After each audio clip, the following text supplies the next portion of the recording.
السلام عليك يا أبا عبد الله السلام عليك يا ابن رسول الله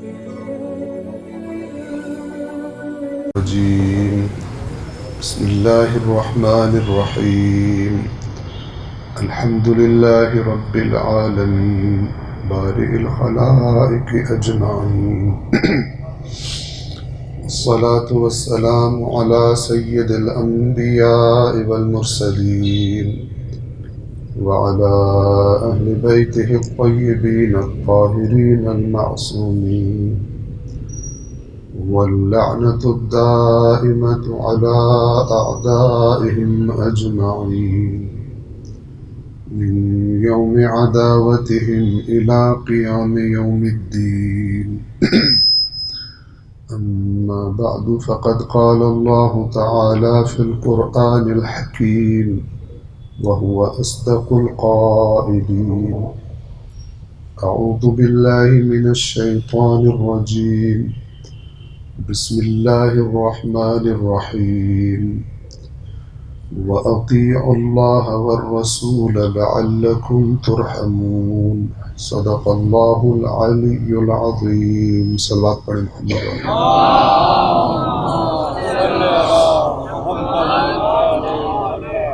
سورہ آل عمران آیت نمبر 132 کے ذیل میں ہماری گفتگو جاری ہے۔ کل ہم نے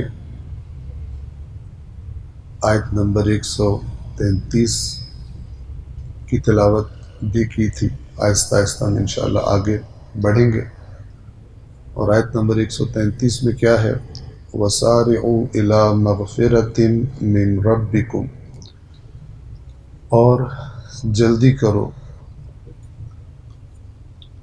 اپنے رب کی مغفرت کی طرف جانے میں،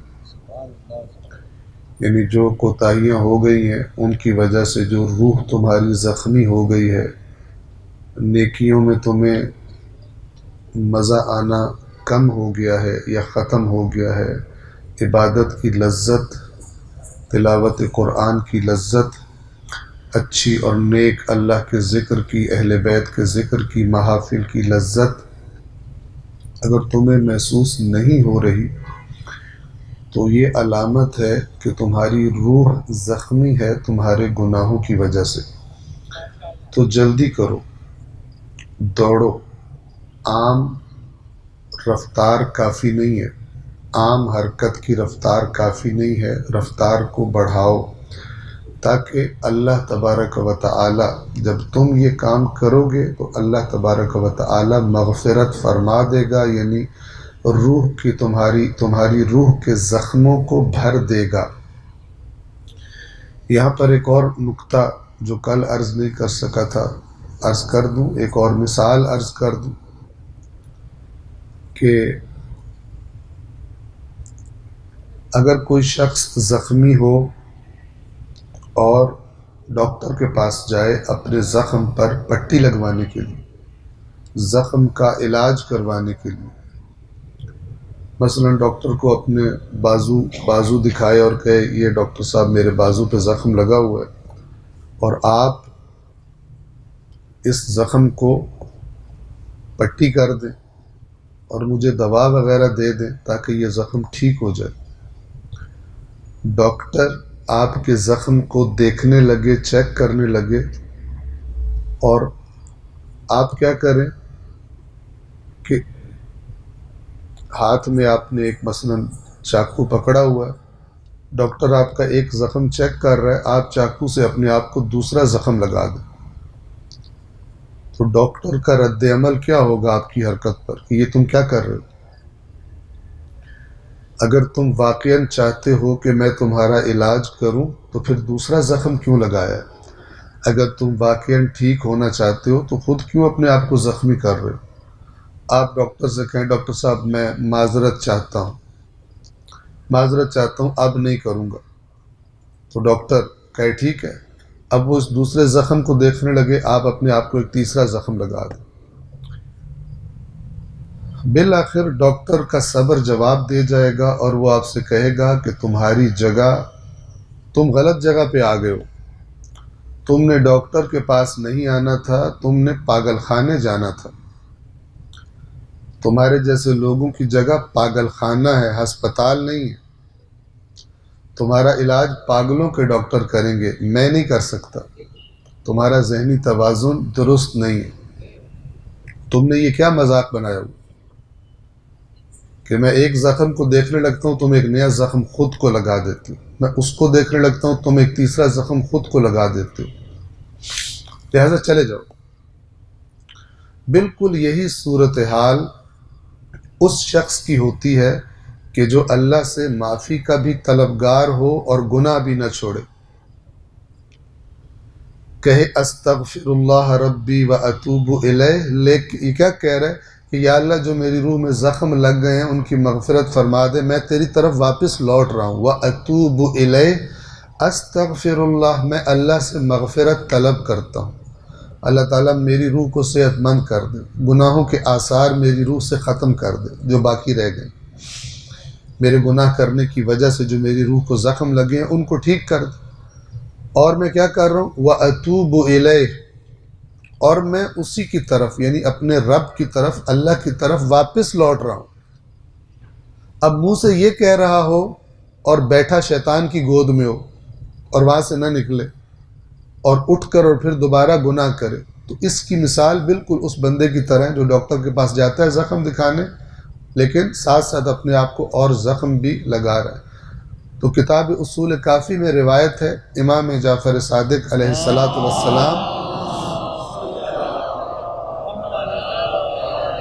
امام فرماتے ہیں کہ جو شخص یہ کہے استغفر اللہ ربی و اتوب الیہ، اور اس کا یہ الفاظ بولتے ہوئے گناہ چھوڑنے کا ارادہ نہ ہو، گناہ بھی کنٹینیو کرنے ہیں، کہہ رہے کہ مجھے معاف کر دے، مغفرت کر دے، لیکن میں لوٹ رہا ہوں تیری طرف، لیکن لوٹنے کا ارادہ کوئی نہیں ہے، شیطان کی گود میں ہی بیٹھنے کا ارادہ ہے، تو امام فرماتے ہیں جو ایسا کہے اور گناہ ترک کرنے کا ارادہ نہ رکھتا ہو، فَقَدْ اسْتَهْزَأَ بِرَبِّهِ، تو بے شک اس نے اپنے رب کے ساتھ اپنے رب کا مذاق اڑایا، مذاق بنایا۔ میں نے ڈاکٹر کی مثال آپ کو دے دی، دوسری تیسری دفعہ جب اپنے آپ کو زخم لگائے گا وہ زخمی شخص جو علاج کروانے کا اظہار کر رہا ہے کہ میں علاج کروانے آیا ہوں، ڈاکٹر کہے گا تم نے مجھے پاگل سے مذاق کر رہے ہو میرے ساتھ، جاؤ پاگل خانے میں جاؤ۔ تو مغفرت کی طرف جلدی کرو، یعنی گناہ چھوڑنے میں جلدی کرو، یعنی نیکیاں کرنے میں کچھ بوجھ پڑے گا تم پر، جیسے دوا کھانے میں انسان کو کچھ ذرا اپنے اوپر مشقت برداشت کرنی پڑتی ہے، ڈاکٹر کہتا ہے فلان چیز سے پرہیز کرو، تو اس کو دل کر رہا ہوتا ہے وہ کرنے کا، لیکن مریض نہیں کرتا تاکہ ڈاکٹر کی ہدایات پر عمل کرے۔ تو ادھر بھی روح میں بھی معاملہ اسی طرح، انشاءاللہ یہ نقطہ واضح ہے۔ اس کے بعد خداوند عالم فرماتا ہے وَسَارِعُوا إِلَىٰ مَغْفِرَةٍ مِّن رَبِّكُمْ وَجَنَّةٍ، اپنے رب کی مغفرت کی طرف آنے میں جلدی کرو اور جنت کی طرف آنے میں جلدی کرو۔ صلوات پڑھیں محمد و آل محمد۔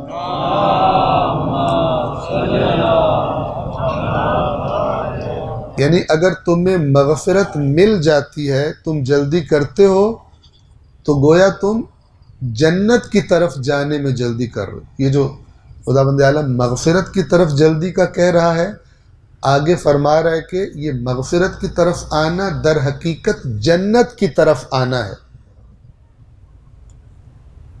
وَجَنَّةٍ، اور اس جنت کی طرف آنے میں تیز رفتار کر لو اپنی، کہ عرضها السماوات والارض، کہ جس کی وسعت آسمانوں اور زمین جتنی ہے۔ یعنی ہم دنیا میں بیٹھ کر تصور نہیں کر سکتے ان نعمتوں کا اور اس سرزمین کا اور اس سلطنت کا کہ جو ایک ادنا ترین درجے کے جنتی کو اللہ کی طرف سے دی جائے گی۔ تصور نہیں کر سکتے. بس آج ہم دیکھتے ہیں مثال کے طور پر چند گز کا پلاٹ خریدنے کے لیے، اس کا مالک بننے کے لیے انسان کتنے جتن کرتا ہے، سیونگز کرتا ہے، پیسے بچاتا ہے، کہیں سے ادھار کرتا ہے، فلان کرتا ہے تاکہ چند گز زمین کا مالک بن جائے. اللہ تبارک و تعالیٰ کہہ رہے کہ میرے پاس اس سے بہت زیادہ جائیداد ہے تمہیں دینے کے لیے، اس کی طرف آنے کے لیے جلدی کرو، تاخیر نہ کرو، لیٹ نہ کرو. اگر کوئی ہاؤسنگ سوسائٹی مثال کے طور پر کوئی اناؤنس کرتی ہے کہ جناب ہم بہت اچھے پلاٹ بہت سستے دے رہے ہیں لیکن آپ جلدی خرید لیں، محدود پلاٹس ہیں آپ جلدی خرید لیں، تو جنہوں نے خریدنا ہو وہ کیا کرتے ہیں، ان کو ادھار بھی لینا پڑے پیسے کہیں سے، اگر موقع واقعاً اچھا ہو تو وہ جلدی کرتے ہیں کہیں ختم نہ ہو جائے، لوگ یہ خرید نہ لیں. یہ مثال اس لیے دے رہا ہوں تاکہ جو اللہ تبارک و تعالی ہم سے کہنا چاہ رہے ہیں وہ اور واضح ہو جائے. جلدی کرو اس اجر کے لیے، اس جنت کے لیے جس کی وسعتیں تم تصور نہیں کر سکتے، کیونکہ آسمانوں اور زمین کی وسعت ہم تصور نہیں کر سکتے. یہ کائنات کتنی وسیع ہے، سائنسدانوں نے بتایا ہے کہ یہ جب سے بنی ہے یہ وسیع سے وسیع تر ہوتی جا رہی ہے. یہ جس کائنات میں، یونیورس میں ہم رہتے ہیں، سائنسدانوں نے کیا بتایا ہے اب کچھ سال قبل کہ یہ کائنات جب سے بنی ہے مسلسل پھیلتی جا رہی ہے، اس کا سائز بڑھتا جا رہا ہے. پھر اس کو اس کی تشبیہ دی ہے کس کے ساتھ، کہ جیسے غبارہ ہو، بیلون، اس کے اندر جب پھونک ہوا بھری جاتی ہے تو وہ پھیلتا ہے. انہوں نے کہا یہ پوری کائنات بھی ایک غبارے کی طرح مسلسل پھیلتی چلی جا رہی ہے. ایک قرآن کریم کی سورہ مبارکہ ذاریات ہے، وَالذَّارِيَاتِ ذَرْوًا فَالْحَامِلَاتِ وِقْرًا. اس کے اندر اللہ تبارک و تعالی ایک آیت میں فرماتا ہے وَالسَّمَاءَ بَنَيْنَاهَا بِأَيْدٍ وَإِنَّا لَمُوسِعُونَ، اور آسمان کو ہم نے اپنے ہاتھوں سے بنایا ہے اور ہم اس کو وسعت دیے جا رہے ہیں. ہم اس کو وسعت، موسعون وسعت دینے والا، اور ہم اس کو وسعت دینے والے ہیں، یعنی ہم اس کو پھیلائے جا رہے ہیں. عربی زبان کے قواعد و ضوابط کے مطابق اس آیت کا ترجمہ یہ ہے کہ ہم نے بنایا ہے اور ہم ہی اس کو پھیلا رہے ہیں. مسلسل دائماً کائنات پھیلتی جا رہی. ایک صلوات پڑھیں محمد والے.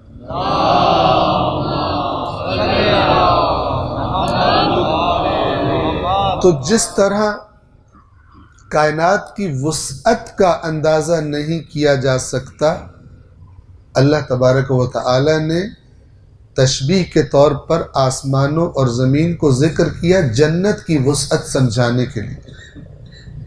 اور گویا کہ کہنا کیا چاہ رہے ہیں کہ جس طرح آسمانوں اور زمین کی اس کائنات کی وسعت کو ناپا نہیں جا سکتا، اسی طرح جنت بھی جس کا میں نے تم سے وعدہ کیا ہے اور تمہیں دعوت دے رہا ہوں کہ اس کی طرف آنے میں جلدی کرو، اس جنت کی وسعت کو بھی ناپا نہیں جا سکتا. اب دیکھیے کہاں تک پہنچے ہم، وَسَارِعُوا إِلَى مَغْفِرَةٍ مِّن رَبِّكُمْ وَجَنَّةٍ عَرْضُهَا السَّمَاوَاتُ وَالْأَرْضُ.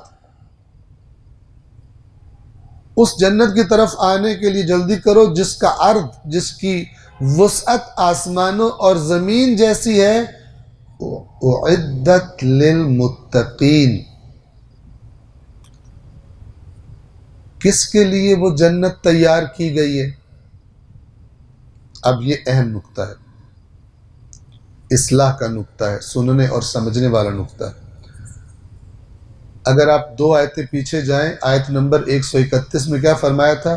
فرمایا تھا وَاتَّقُوا النَّارَ الَّتِي أُعِدَّتْ، یہ لفظ وہی ہے، اور بچو اس آگ سے کہ جو اعدت تیار کی گئی ہے للکافرین، کافروں کے لیے۔ کافر کسے کہتا ہے قرآن؟ جان بوجھ کر اللہ کے حکم کی نافرمانی کرنے والا، نہ ماننے والا۔ یہاں پہ یہ بھی سن لیں، میں اس آیت کو پڑھتے وقت کل یہ نقطہ بیان کرنا بھول گیا تھا، یہ کفر کا معنی بھی سمجھ لیں۔ کفر ایک دفعہ عقیدے میں کفر ہے اور ایک دفعہ عمل میں کفر ہے۔ عقیدے کا کفر کیا ہوتا ہے کہ مثال دے رہا ہوں نماز کی، کوئی بندہ کہے میں نماز کو مانتا ہی نہیں، میں نماز کو، حکم نماز کا منکر ہوں، مانتا ہی نہیں ہوں، یہ ہے عقیدے میں کفر کر۔ اور ایک دفعہ یہ ہے کہ انسان کہے کہ میں نماز مانتا ہوں، نماز ہے، اسلام کا حصہ ہے، واجب ہے، بہت ضروری ہے، لیکن پڑھتا نہیں ہوں۔ عقیدہ رکھتا ہوں لیکن اس عقیدے کا تقاضا پورا نہیں کرتا، اسے کہتے ہیں عمل میں کفر۔ بس کفر 2 طرح کا ہو گیا، ایک دفعہ انسان کسی چیز کو ماننے سے ہی انکار کر دے، کہ میں نہیں مانتا، اور ایک دفعہ کہ میں مانتا ہوں لیکن میں کروں گا نہیں، میں کرتا نہیں۔ یہ دونوں کفر ہے، لیکن ان میں ایک فرق ہے کہ جو شخص مانتا ہو لیکن عمل نہ کرتا ہو، اس کے کفر کا فتویٰ نہیں دیا جائے گا، اس کو مسلمان ہی سمجھا جائے گا۔ جیسا کہ آج مسلمانوں کی ایک بہت بڑی تعداد نماز سے فارغ ہے، ٹھیک ہے، لیکن اگرچہ احادیث موجود ہیں مومن اور کافر میں فرق نماز کا ہے، لیکن اس حدیث کی وجہ سے یہ فتویٰ نہیں دیا جائے گا فلان شخص جو نماز نہیں پڑھتا کافر ہے۔ دنیا میں اس کو مسلمان ہی سمجھا جائے گا، لیکن آیا آخرت میں بھی اس کو مسلمان ہی سمجھا جائے گا؟ ضروری نہیں، کیونکہ اللہ تبارک و تعالی جن معیارات، جن معلومات کی بنا پر فیصلہ کرے گا، انسان ان معلومات کو چونکہ رکھتے ہی نہیں ہے، رکھ ہی نہیں سکتے، لہذا وہ فیصلہ بھی اس طرح نہیں کر سکتے، لہذا اللہ کے نافرمان مسلمانوں کی تکفیر نہیں کی جاتی، جبکہ وہ کہتے ہوں کہ ہم مانتے ہیں۔ لیکن شباہت شیطان کے ساتھ ہو جاتی ہے، کیونکہ وہ بھی اللہ کو مانتا تھا، اللہ کی بات نہیں مانی اس نے۔ جب اس نے سجدہ نہیں کیا حضرت آدم کو، تو اللہ نے اسے کہا کہ فَخْرُجْ مِنْهَا فَإِنَّكَ رَجِيمٌ، اس جنت سے نکل جا، بے شک تو دھتکارا ہوا ہے، تو رجیم ہے۔ تو شیطان نے کیا لفظ بولے تھے؟ سورہ صاد کے اندر یہ الفاظ موجود ہیں شیطان کے، چند جگہوں پر قرآن میں یہ واقعہ ہے، ایک جگہ سورہ صاد میں۔ شیطان نے کیا کہا؟ جب اللہ نے کہا نکل جا، تو کیا کہا شیطان نے؟ قال ربی، شیطان کہنے لگا اے میرے رب، بس اللہ کو رب مانتا ہے۔ قال ربی فانذرنی الی یوم یبعثون، کہنے لگا اے میرے رب مجھے مہلت دے اس دن تک جس دن ان کو دوبارہ اٹھایا جائے گا، یعنی قیامت تک کے لیے مجھے مہلت دے دے۔ قال فإنك من المنذرین، اللہ نے فرمایا کہ ٹھیک ہے، تجھے مہلت دے دی، الی یوم الوقت المعلوم، اس وقت معلوم کے دن تک تجھے مہلت دے دی۔ قال، پھر شیطان نے کیا کہا؟ قال فبعزتک، تو شیطان کہنے لگا تو مجھے تیری عزت کی قسم، رب بھی اللہ کو مانتا ہے، قسم بھی اللہ کی عزت کی اٹھاتا ہے، یعنی اللہ پر عقیدہ ہے۔ مسئلہ کیا ہے شیطان کا؟ کفر در عمل، کفر در عمل، اللہ کے حکم کے سامنے تکبر کرنا، نہ ماننا. تو آپ دیکھیں قرآن کس طرح بیان کرتے ہیں. واپس آتے ہیں. بس کیا ہو گیا؟ کفر عقیدے میں اور کفر عمل میں. اور واضح کروں آپ کی خدمت، ایک جگہ پر سورہ آل عمران، اگر میں غلطی نہ کروں آیت نمبر 30 ہے یا 31 ہے، دیکھ سکتے ہیں، اسی کے آس پاس آپ کو مل جائے گی. سورہ آل عمران میں ہی اللہ اپنے نبی کو حکم دے رہا ہے، قُلْ أَطِيعُوا اللَّهَ وَالرَّسُولَ، کہہ دیجئے اللہ اور رسول کی اطاعت کرو، یعنی جو یہ کہیں وہ کرو، جیسا تم سے طلب کریں ویسا عمل انجام دو. قل کہہ دیجئے اطیعوا اللہ والرسول، اطاعت کرو اللہ کی اور رسول کی. فَإِن تَوَلَّوْا، تو اگر یہ نہ مانے، اگر یہ پھر جائیں، یعنی اطاعت والی بات نہ مانے اے رسول آپ کی، فَإِنَّ اللَّهَ لَا يُحِبُّ الْكَافِرِينَ، تو پھر جان لیں کہ یقیناً اللہ کافروں کو پسند نہیں کرتا. یعنی اللہ اطاعت نہ کرنے والوں کے لیے کون سا لفظ استعمال کر رہا ہے؟ ان اللہ لا يحب الکافرین. بس یہ ایک اور دلیل ہو گئی کہ عمل نہ کرنا یعنی اطاعت نہ کرنا، اس کو بھی اللہ تبارک و تعالی اپنے کلام میں کفر کہتا ہے. اگرچہ ایسا کرنے والوں پر کفر کا فتویٰ دنیا میں نہیں لگایا جائے گا، ان کے ظاہری اسلام کی وجہ سے ان کو نافرمان کہا جائے گا، لیکن روز قیامت خدا ہو سکتا ہے انہیں کافروں کی صف میں ہی کھڑا کرے کہ جنہوں نے زبان سے کہتے رہے لیکن عمل اپنے زبانی دعووں کے مطابق نہیں کیے. جیسے پہلے بھی میں آیات آپ کو بتا چکا ہوں، سورہ عنکبوت کی آیت نمبر 2 ہے، کیا لوگوں نے یہ سمجھا ہے کہ یہ کہہ دینے سے کہ ہم ایمان لے آئے انہیں چھوڑ دیا جائے گا اور ان کی آزمائش نہیں کی جائے گی، یعنی امتحان نہیں لیا جائے گا کہ یہ جو کہہ رہے ہیں کتنا ان کے اندر ہے اور کتنا ان کے اندر نہیں ہے. آزمائش کا گھر ہے دنیا، کہ انسان جو کہتا ہے اپنے دعوے میں سچا ہے یا اپنے دعوے میں سچا نہیں ہے. ایک صلوات پڑھیے محمد وآل محمد.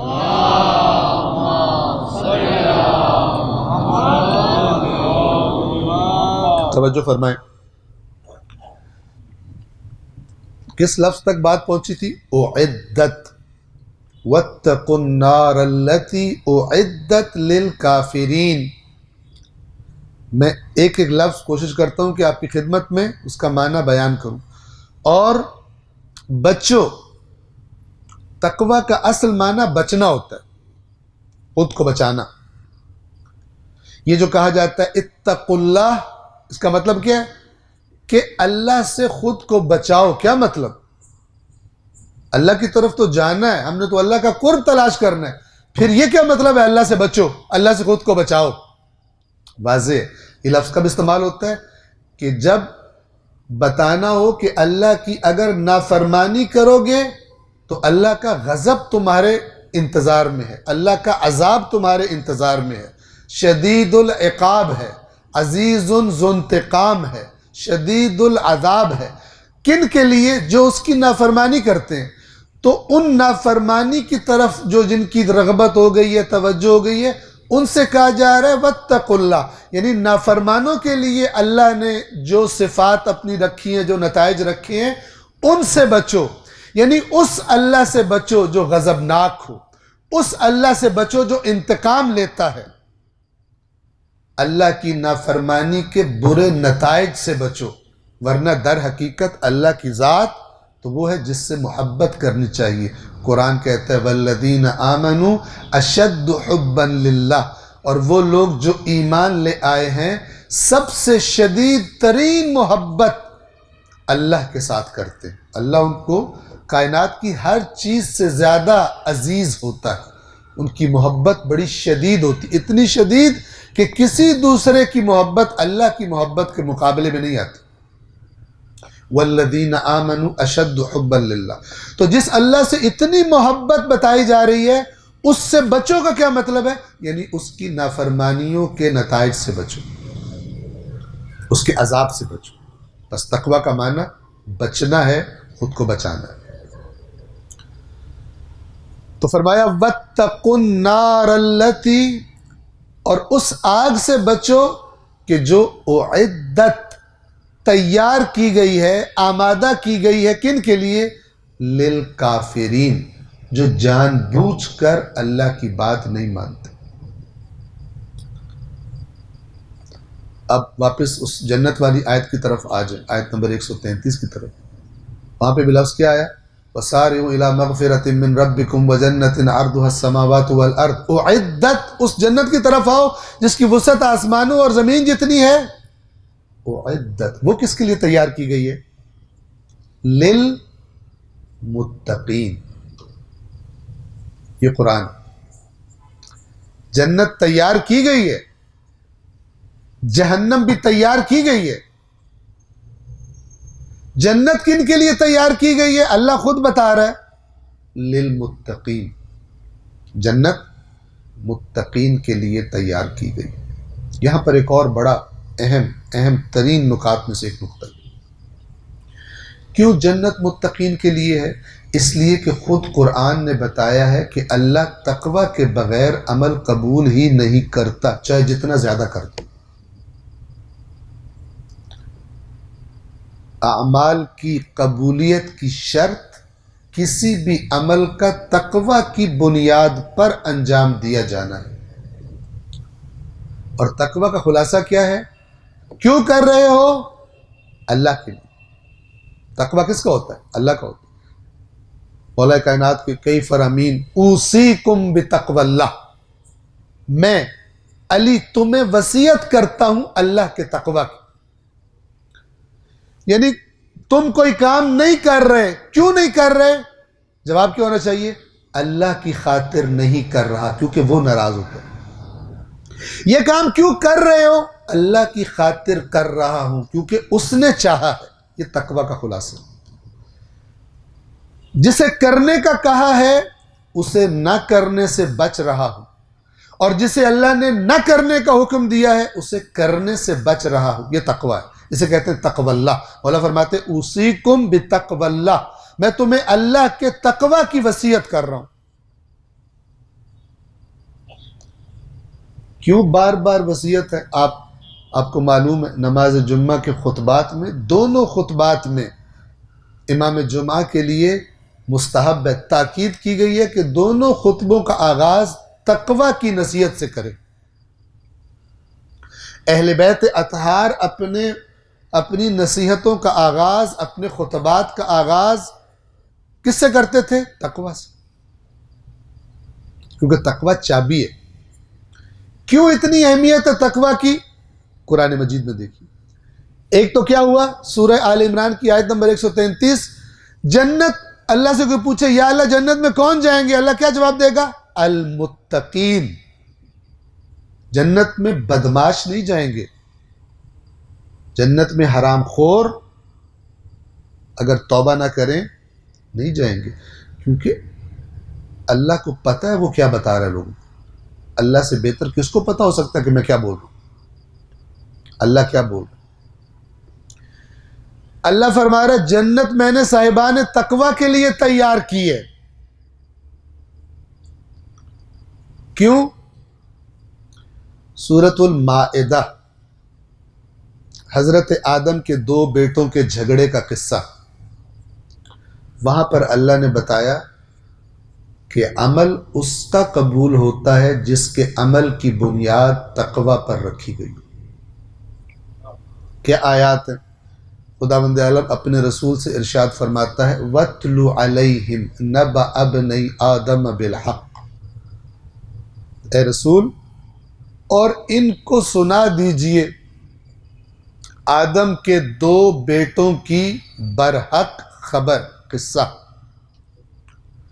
اذ قربا قربانا، جب ان دونوں نے قربانی پیش کی. فتقبل من احدہما ولم يتقبل من الآخر، تو جب ان دونوں نے قربانی پیش کی اللہ کی بارگاہ میں تو دونوں کی قبول نہیں ہوئی. ان میں سے ایک کی قربانی قبول کر لی گئی، فتقبل من احدہما، ان دونوں میں سے ایک سے قبول کر لی گئی، ولم یتقبل من الآخر، اور دوسرے سے قبول نہ کی گئی۔ قال، تو جس کی قربانی قبول نہیں ہوئی تھی وہ کہنے لگا اس سے جس کی قبول ہو گئی تھی، لَأَقْتُلَنَّكَ، میں ضرور بر ضرور تجھے قتل کر دوں گا۔ بات بڑی سمجھنے والی، قرآن کے الفاظ میں ہر لفظ میں، ہر جملے میں، ہر جملے کے حصے میں تربیت، انسان کی تربیت کے نکات۔ قربانی قبول نہیں ہوئی، اللہ نے قبول نہیں کی جو ہر چیز کا علم رکھتا ہے، تو انسان کو کیا چاہیے کہ میرے اندر کیا کمی ہے کہ قبول نہیں ہوئی اور اس کی قبول ہو گئی۔ ایک اچھا انسان یہ سوچے گا کہ مجھ سے کیا غلطی ہوئی، لیکن ایک برا انسان، ایک بد دماغ انسان، ایک منحرف انسان ساتھ والے سے حسد میں مبتلا ہو جاتا ہے۔ میں نے بھی کیا، میرا رزلٹ نہیں آیا، اس کا کیوں آ گیا؟ حاسد کہنے لگا لَأَقْتُلَنَّكَ، میں یقیناً تجھے قتل کر دوں گا۔ اب یہ قابیل نے جملہ بولا حابیل کو کہ میں تجھے قتل کر دوں گا۔ اب ذرا حابیل کا جواب سنیے کہ جس کی قربانی قبول ہو گئی تھی، کیا جواب دیا حابیل نے؟ قال انما يتقبل اللہ من المتقین، مجھے کیوں قتل کرتے؟ کیا تجھے نہیں پتا کہ اللہ صرف تقوی والوں سے قبول کرتا ہے؟ یہ جملہ یاد کر لیجیے۔ جب ہم کوئی عمل، نیک عمل کرنے لگیں، شیطان چھوڑتا نہیں ہے انسان کو۔ بہت ساری ائمہ اہل بیت کی احادیث ہیں کہ جو اس موضوع میں عمل کیسے کرنا ہوتا ہے آئی ہوئی، اصول کافی میں موجود ہے اور دیگر کتب میں ہماری موجود ہے۔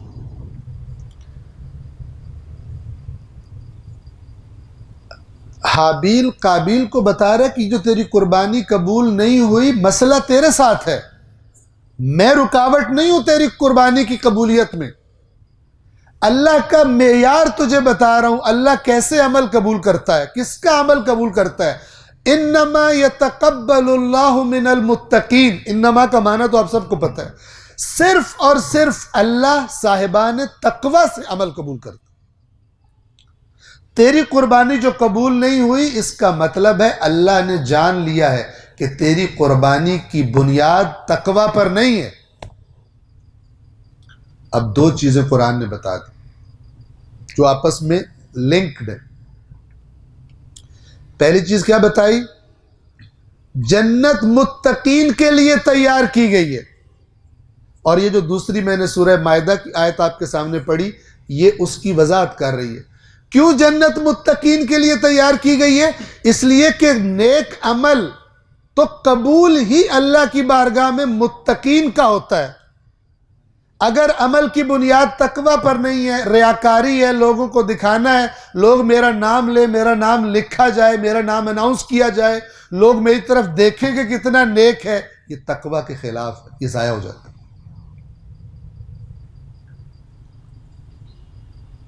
ہمارے ائمہ نے سورۃ الملک میں دوسری آیت میں جہاں پر یہ آتا ہے کہ الذی خلق الموت والحیات لیبلوکم ایکم احسن عملا، جس نے موت و حیات خلق کی تاکہ تمہاری آزمائش کرے۔ کس بات میں آزمائش کرے؟ کہ تم میں سے کون عمل کے اعتبار سے احسن ہے۔ اب ذرا توجہ فرمائیے، امام کیسے وضاحت فرماتے ہیں۔ چھٹے امام فرمایا کہ اللہ نے یہ نہیں کہا تھا کہ تمہیں آزمائے کہ ایکم اکثر عملا، اللہ نے یہ نہیں کہا تھا کہ اللہ تمہیں آزمائے کہ تم میں سے اکثر یعنی کثیر عمل، زیادہ عمل کون کرتا ہے۔ اللہ یہ نہیں دیکھنا چاہتا، بلکہ لیبلوکم ایکم احسن عملا، تم میں سے بہترین عمل کون کرتا ہے۔ پھر امام نے وضاحت فرمائی کہ یہ بہترین سے کیا مراد ہے۔ فرمایا کہ عمل کو انجام دے انجام دے انجام دے یہاں تک کہ اسے خالص کر دے اللہ کی خاطر۔ مثلا میں فرض کرے نماز کے لیے کھڑا ہوں، میں سمجھ رہا تھا میں اکیلا کھڑا ہوں، اچانک پیچھے سے آہٹ کی آواز آئی۔ جیسے ہی آہٹ کی آواز آئی اور مجھے یہ ذہن میں آ گیا کہ کوئی اور بھی آ گیا ہے کمرے میں، کوئی اور بھی آ گیا ہے اس جگہ میں جہاں پر میں نماز پڑھ رہا ہوں، تو میں ذرا مزید سیدھا ہو کے کھڑا ہو گیا، کیا ذرا مزید ایسے کھڑا ہوا کہ لوگوں کو سمجھے بڑی خشوع و خضوع والی نماز ہو۔ پہلے نہیں کھڑا تھا اس طرح، لیکن آہٹ سن کے تبدیل ہو گئی میری پوزیشن، میری تلاوت اور اچھی ہو گئی۔ میں نے پہلے رکوع میں 1 دفعہ ذکر پڑھنا تھا، لیکن اب بندہ سن رہا ہے تو میں نے کہا 3 دفعہ ذکر پڑھوں گا۔ پہلے شارٹ کرنی تھی نماز، اب ذرا لانگ کر رہا ہوں نماز تاکہ اس پر امپریشن پڑے جو پیچھے آ کے بیٹھ گیا۔ انہی اہل بیت کی روایات میں قصہ بیان کیا گیا، فرمایا کہ بنی اسرائیل میں ایک عابد تھا، عبادت کرنے والا، کہ جس نے شہر سے باہر، بستی سے باہر ایک پہاڑ پر اپنی جگہ بنا رکھی تھی جہاں عبادت کرتا تھا، دن رات وہاں اس کی عبادت ہوتی تھی۔ ایک رات جب کہ وہ عبادت کر رہا تھا، اس کو اپنے پیچھے آہٹ سنائی دی۔ اب جب آہٹ اس نے سنی تو سمجھا کہ پیچھے کوئی بندہ آ گیا، تو اس نے عبادت میں ذرا اور کڑاکے پیدا کر دی، ٹھیک ہے، زور و شور سے عبادت کرتا رہا۔ عام طور پر بیچ میں ریسٹ لے لیتا تھا، بیچ میں 5-10 منٹ ریسٹ کر لیتا تھا، ذرا لیٹ کے پھر عبادت شروع کر دیتا تھا، کچھ کھا پی لیتا تھا۔ لیکن آہٹ جب اس کو آئی تو اس کے بعد صبح تک، فجر تک بغیر ریسٹ کے عبادت کرتا رہا۔ اب فجر کا جب ٹائم ہو گیا اور اس کی عبادت کا ٹائم ختم ہو گیا، اب وہ دل میں تصورات لیے ہوئے پیچھے مڑا کہ جس نے ساری رات میری عبادت کی یہ حالت دیکھی ہے وہ تو میرے اوپر مر مٹا ہوگا، اور سمجھ رہا ہو کتنا بڑا ولی اللہ ہے۔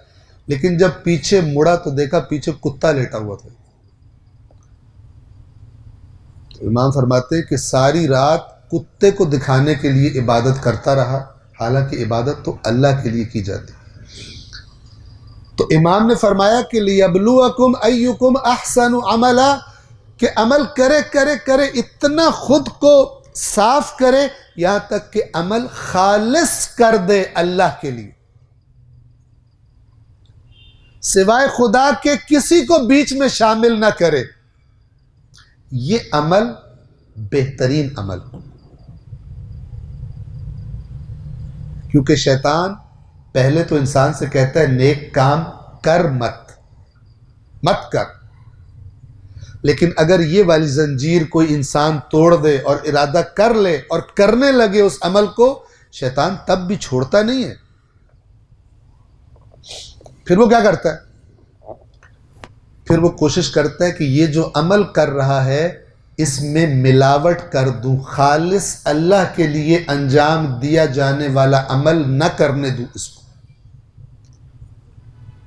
پھر ان کے ذہن میں ڈالتا ہے آج جب تو مسجد میں چندہ دے گا، کیا بات ہے تیری، ذرا اٹھ کے خود پکڑانا اور رقم اناؤنس بھی کروانا کتنی دی ہے، تاکہ پتہ چلے کتنا بڑا مومن ڈونیٹ کر رہا ہے اللہ کے راستے۔ اب یہ شیطان پکا رہا کھچڑی، کیونکہ وہ سمجھ چکا ہے اس نے پیسے دینے تو ہیں، کیا کروں کہ پیسے بھی دے دے اور بیڑا بھی غرق ہو جائے اس کا، قبول نہ ہو۔ ریاکار سے قبول نہیں ہوتا۔ آغا محسن قرائتی صاحب تفسیر نور، وہ اپنی انہوں نے کتاب میں ایک قصہ لکھا جو ان کے کسی جاننے والے نے ان سے بیان کیا، آپ کی خدمت میں بیان کرتا ہوں۔ اگر شاید گزشتہ سال بیان کر چکا ہوں، لیکن قصہ ایسا ہے کہ ذہن میں ہونا چاہیے۔ اسی مسئلے سے متعلق ایک صلوات پڑھیے محمد و آل محمد۔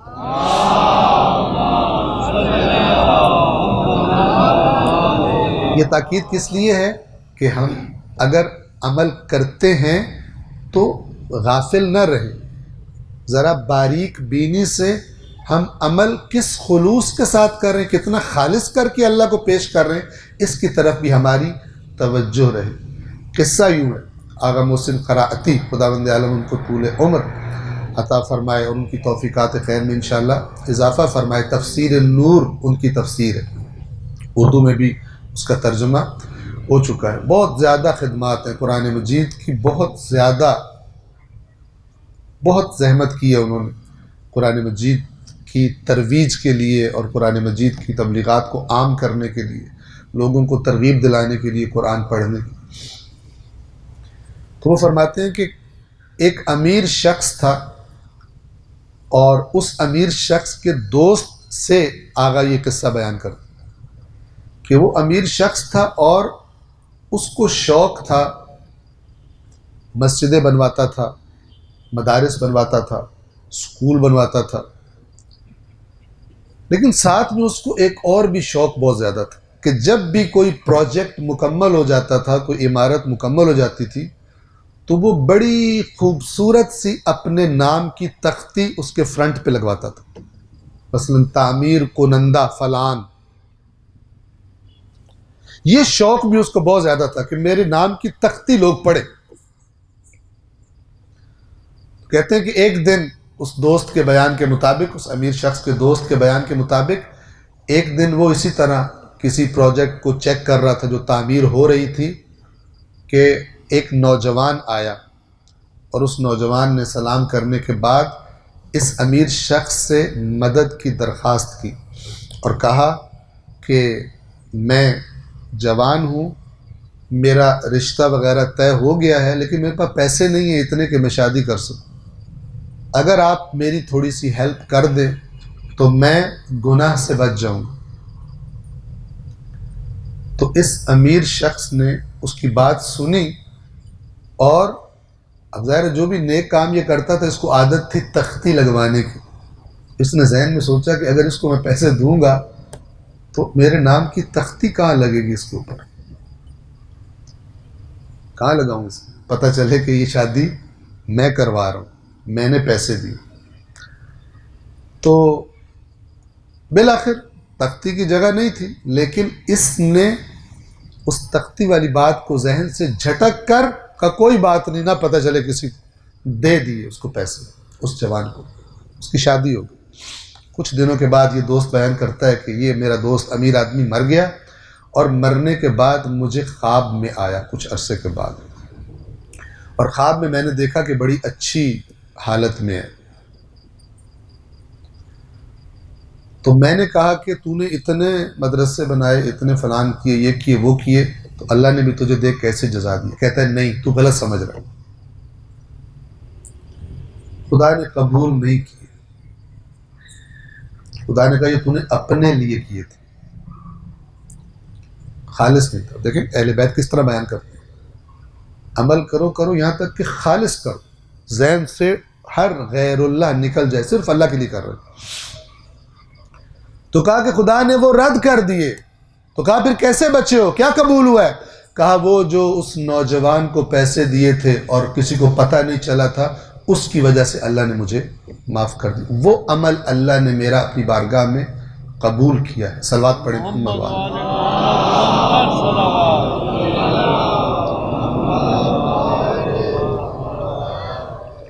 ایک مرتبہ پھر صلوات پڑھیں محمد والے۔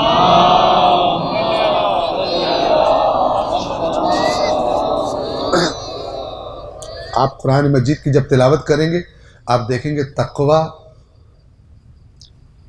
کی تکرار سے بھرا پڑا۔ آپ ائمہ کے فرامین پڑھیں گے آپ دیکھیں گے تقوی سے بھرے پڑے۔ آپ نہج البلاغہ پڑھیں گے آپ دیکھیں گے مولا کا کلام تقوی کے ذکر سے بھرا پڑا۔ تو اب تک کتنی چیزیں ہو گئی؟ دو چیزیں ہو گئی، ایک جنت اعدت للمتقین، متقین کے لیے، دوسری اللہ کس کا عمل قبول کرتا ہے، انما یتقبل اللہ من المتقین، یہ دو ہو گئی۔ اور تیسری خاص آپ کے لیے، علی کن کے امام ہیں؟ امام المتقین۔ اب کم از کم کسی شیعہ کو تو تقوی سے خود کو بے نیاز نہیں سمجھنا چاہیے اور اپنے اعمال کے اندر تقوی پیدا کرنے کی فکر کرنی چاہیے، تگ و دو کرنی چاہیے۔ ایک صلوات پڑھیں پھر محمد وال۔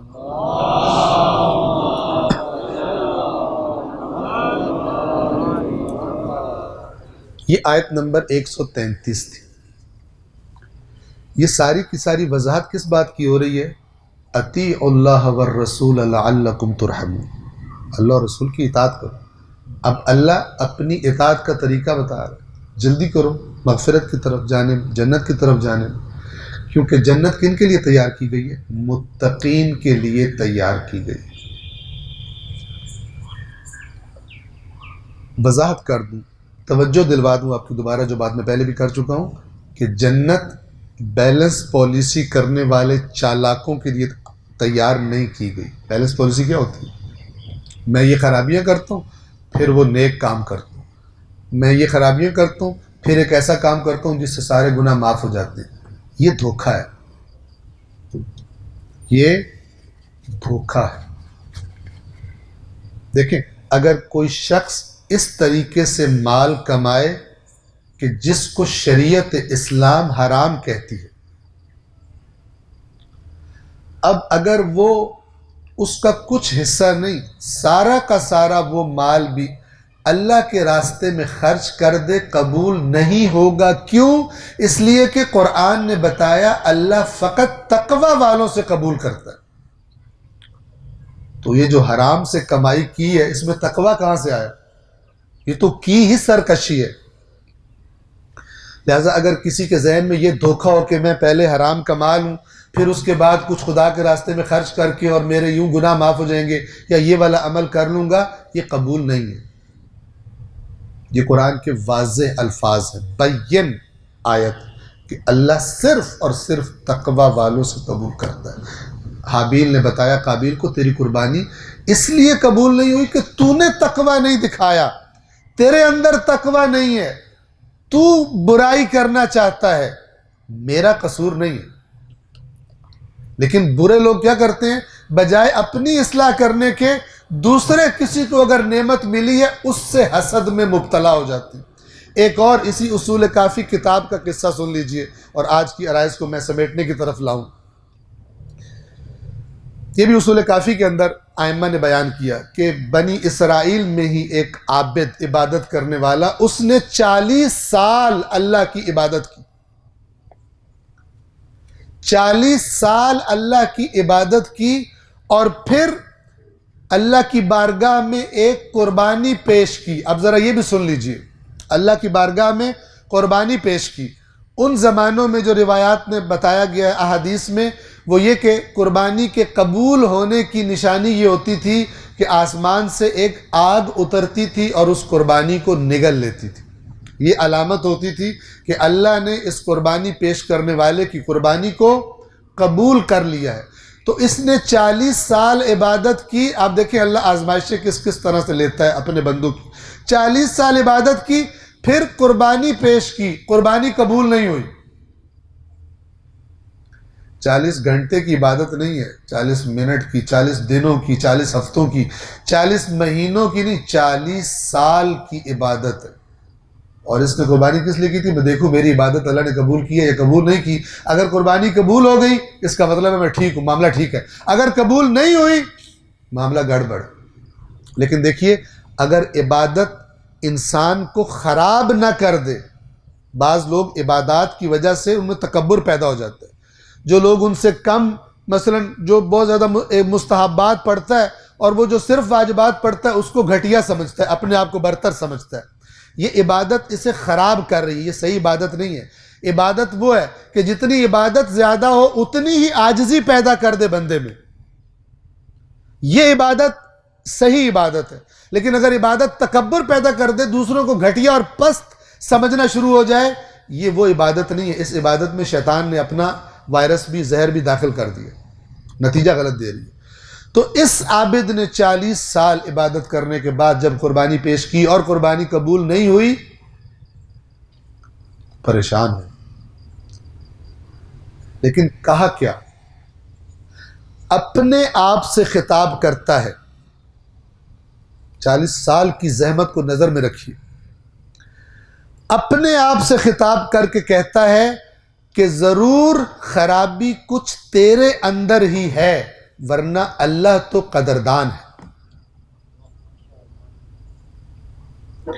اب جب اس نے یہ جملہ بولا تو اللہ نے اس کی طرف فرشتہ بھیجا. یہ امام معصوم بیان فرما رہے ہیں. اللہ نے اس کی طرف فرشتہ بھیجا. خوب توجہ کے ساتھ سنیے گا. اس کی طرف فرشتہ بھیجا اور فرشتہ اس کے پاس آ کر اس کو اللہ کا پیغام دیتا ہے اور اس سے کہتا ہے کہ اے عبد خدا، اے اللہ کے بندے، اللہ نے تیری طرف یہ پیغام بھجوایا ہے کہ اللہ کو تیرا یہ کہنا کہ غلطی کوئی میری ہی ہے تیری 40 سال کی عبادت سے زیادہ پسند آیا.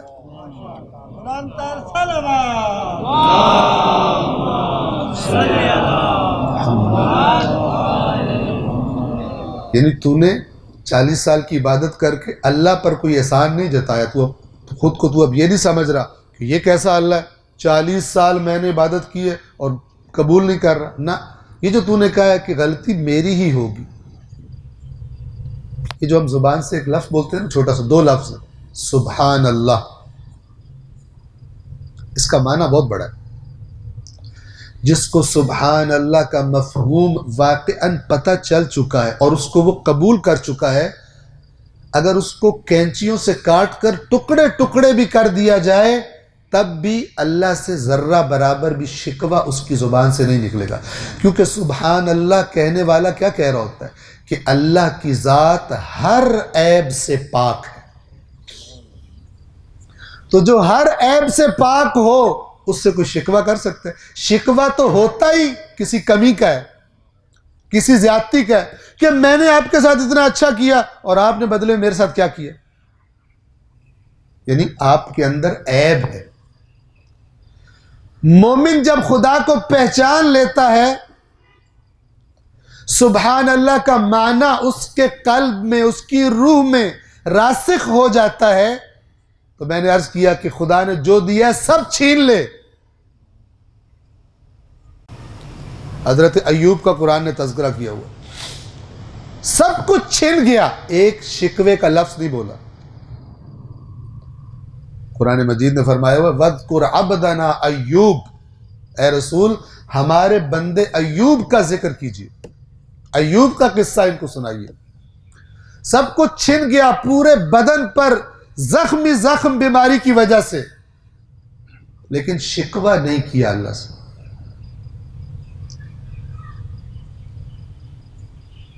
اور فخر ایوب امام حسین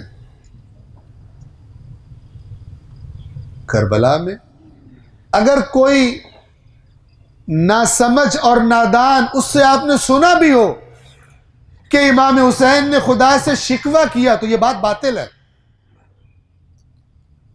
امام حسین علیہ السلام سے زیادہ کون سبحان اللہ کا معنی جانتا ہے اور مانتا ہے؟ امام حسین نے تو کربلا میں ہر قربانی پر یہ جملہ بولا ہے، رضن بقضائہ، اس کے فیصلے پر راضی ہے حسین. رضن بقضائہ وتسلیما لامرہ.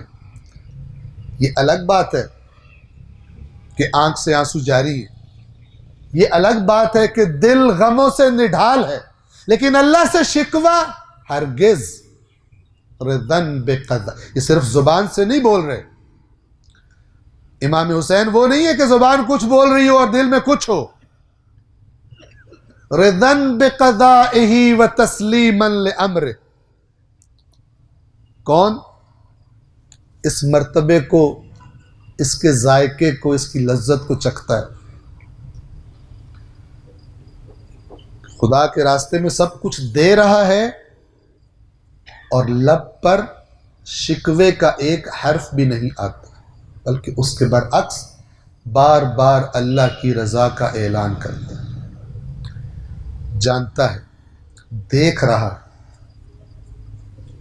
اپنے جد رسول اللہ کے جیسا چہرہ، گفتار اور اخلاق اور رفتار رکھنے والا علی اکبر جدا ہو رہا ہے. محبت اتنی ہے کہ جناب علی اکبر جب چلے پیچھے مڑ کے دیکھا تو حسین پیچھے پیچھے آ رہے تھے. محبت اتنی ہے، لیکن جب اس بچے کے سینے میں برچھی لگتی ہے حسین کیا کہتے ہیں؟ رضن بقضائہ و تسلیما لامر. آپ کو ملے گا ایسا عظیم امام. 6 ماہ کے بچے کو اپنے ہاتھوں پر اٹھایا ہوا ہے، پانی کی جگہ تیر آ کے لگتا ہے علی اصغر کی گردن پر، اور علی اصغر پلٹ جاتے ہیں امام حسین کے ہاتھوں پر. رضن بقضائہ و تسلیما لامرہ. حضرت عباس کی قربانی دیکھتے ہیں، رضن بقضائہ و تسلیما لامرہ. یہ جانتے ہیں کہ کربلا میں ہماری شہادت کے بعد ہماری بیویوں کو بازاروں درباروں میں جانا ہوگا، لیکن پھر بھی کربلا آتے ہیں، پھر بھی ایک کلمہ شکوے کا نہیں نکلتا. اور سید سجاد، بس ایک جملہ عرض کروں سید سجاد کے مصائب کا آپ کی خدمت میں. یہ قافلہ اسیروں کا، یہ قافلہ خاندان نبوت کا، یہ قافلہ جب دمشق پہنچا تو ایک رسول اللہ کا صحابی جن کا نام سہل ساعدی ہے، یہ اتفاق سے دمشق میں موجود تھے. انہوں نے دیکھا، صبح بیدار ہوئے، دیکھا دمشق کو سجایا جا رہا، لوگ نئے لباس پہن کر چہروں سے بہت خوش دکھائی دیتے ہیں. اس نے سوال کیا بعض لوگوں سے کہ آج تم شامیوں کی کوئی خاص عید کا دن ہے؟ چونکہ آج مسلمانوں کی تو عید کا کوئی دن نہیں ہے. تو جواب ملا، نہیں، عید کا دن نہیں ہے. آج باغیوں کے ایک قافلے کو دمشق لایا جا رہا ہے.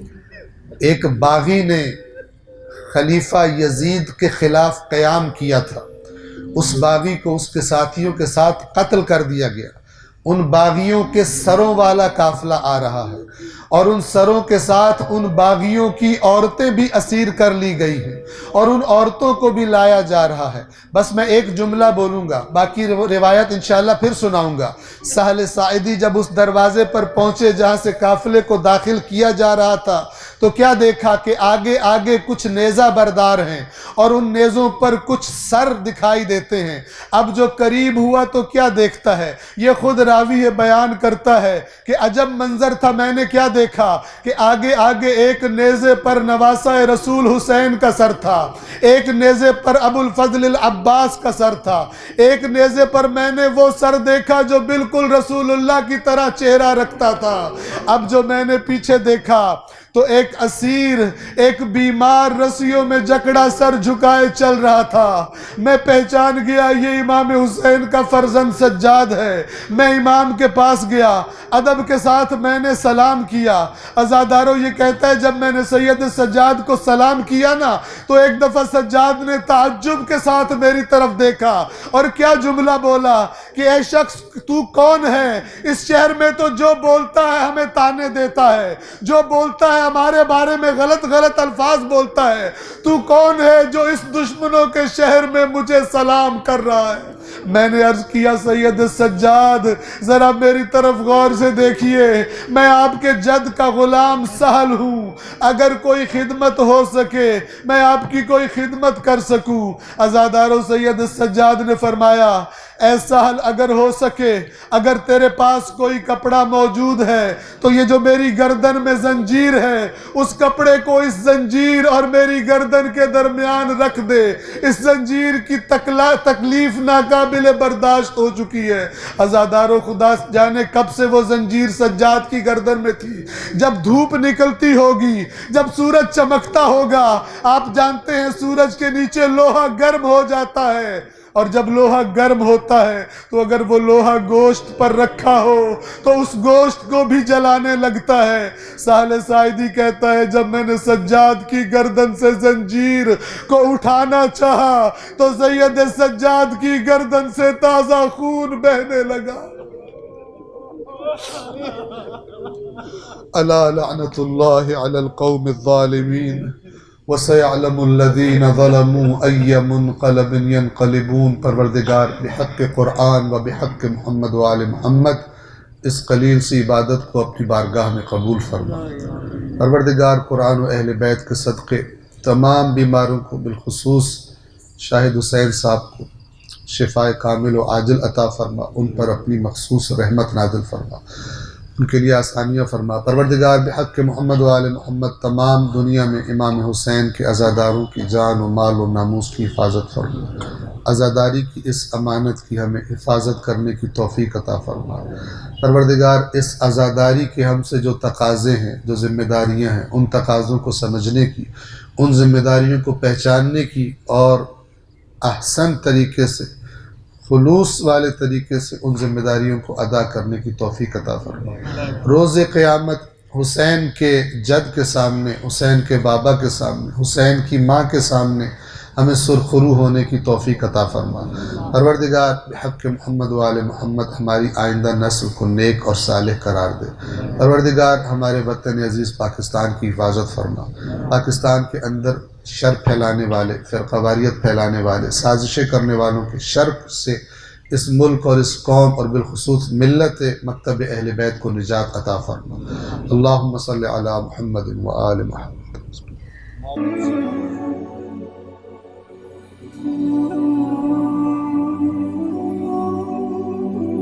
Yes.